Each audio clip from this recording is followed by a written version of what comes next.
Muchísimas gracias. Y ahora invito. Thank you, and I will call on Gustavo Petro, who is the mayor of Bogota. Gracias. Trataré de ser breve. Thank you. I'll try and be very brief.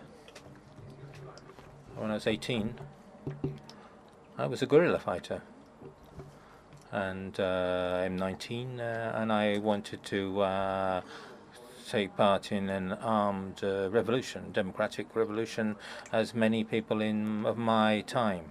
I was chosen by arms. Then I was 15 years a member of parliament, and because of these facts, half of the population of Bogota decided to elect me as mayor, and I had my first experience as in governing, which led me to a naive belief, that is to say, that politicians have to deliver what they promise in their campaigns. And in my campaign, I had promised to go beyond segregation of social segregation and to adapt Bogota to climate change. And I really focused on pursuing these ideas. We invited young people to leave their cars and bikes. A number of days during the year, we had no car traffic. Insults began to come in, and we changed the town planning system so that builders wouldn't build in the high-risk area of Bogota. A third of Bogota lives in a high-risk area, and more. One day, following a decision of the Constitutional Court, we left we took away some of the waste collection system, which was carried out by private people, and they collected waste and they produced methane and made a lot of money. And we gave this business to poor families which had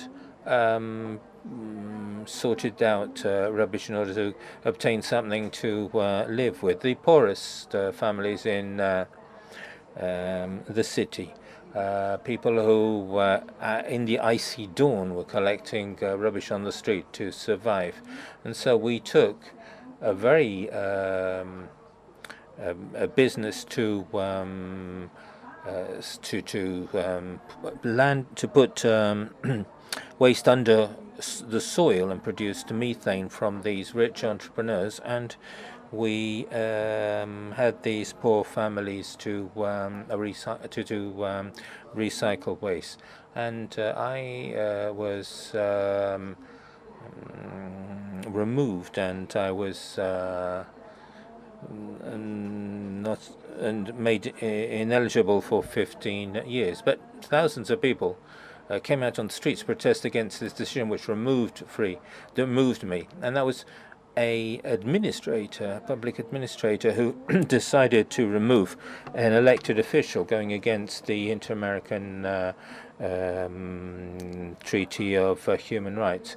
This was the person who rejected me, was a member of a congregation called St. Pius X, which harks back to the Council of Trent and says that popes since then are communists. The social movement replaced me in my position, but can you try to understand what it meant to try and adapt a city to climate change? It's a social conflict, it's a political conflict, to try and defend life and humanity faced by what climate change has produced is a battle against power. And it leads to political and social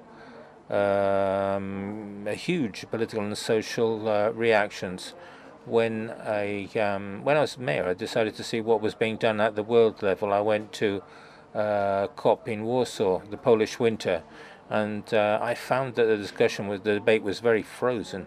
It wasn't like in Bogota. Presidents met in summits as well as some UN bureaucrats and representative of other organizations and the major economic powers, and the conclusions they reached were basically was that what had caused climate change was able also to reverse it. Climate change was produced by the market, which produces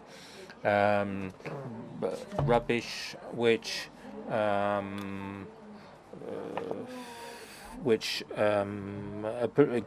goes to the earth, and this is what we're dying of. It's the excesses of the markets which lead to greenhouse gases. But in the summits I went, and I think that we're part of the summit sect, we go from summit to another summit, repeating the same thing, namely that we believe that the market can solve the climate problem. They say, let's say a fund with countries and the World Bank and IMF, and we can have bankable projects and profit-making projects which can do things as if the market could do something to adapt society to climate change. And what's the point of giving how can this how much is water worth? How much is it worth to get people to move from areas which are high risk to areas which are not high risk? How much are new technologies to avoid greenhouse gas emission? And if we were to add this all up, we would see that the budget isn't enough. Thomas Piketty wrote a book, Jeffrey Sachs will recall it, that public assets are equal to the public debt. Namely, there is no net public assets in the world. Where's the money going to come from? It's to come from private capital.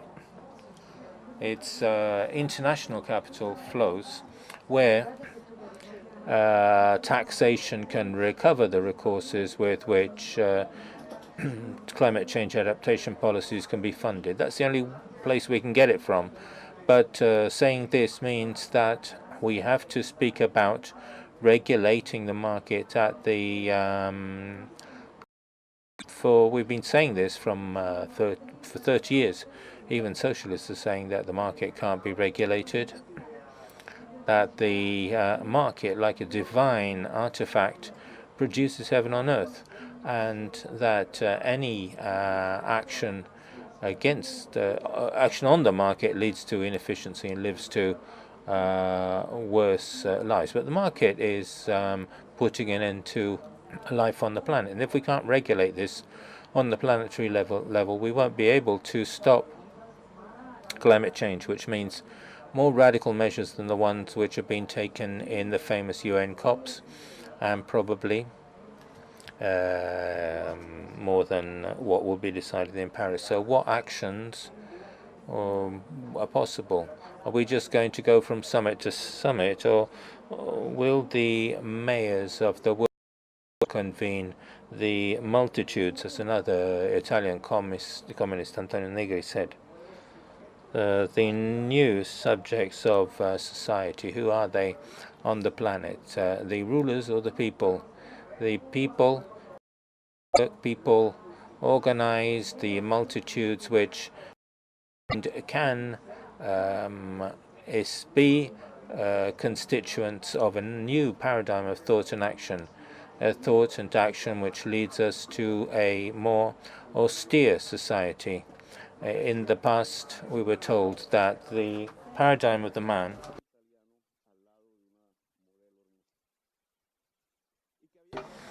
and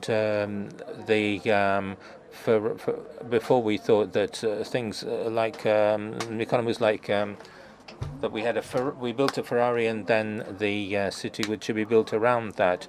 But in the 21st century, the paradigm is for someone to go down to buy bread in a shop and go back home and make breakfast for his kids and maybe his wife, and go to work on his bike. This change in paradigm is a revolution. It means that and obviously the huge economic powers against them. I'd like to refer to Michel Foucault, who spoke about building a policy of life, a biopolitics, and this is the scenario which we need to implement on the worldwide scale. Thank you. Many thanks.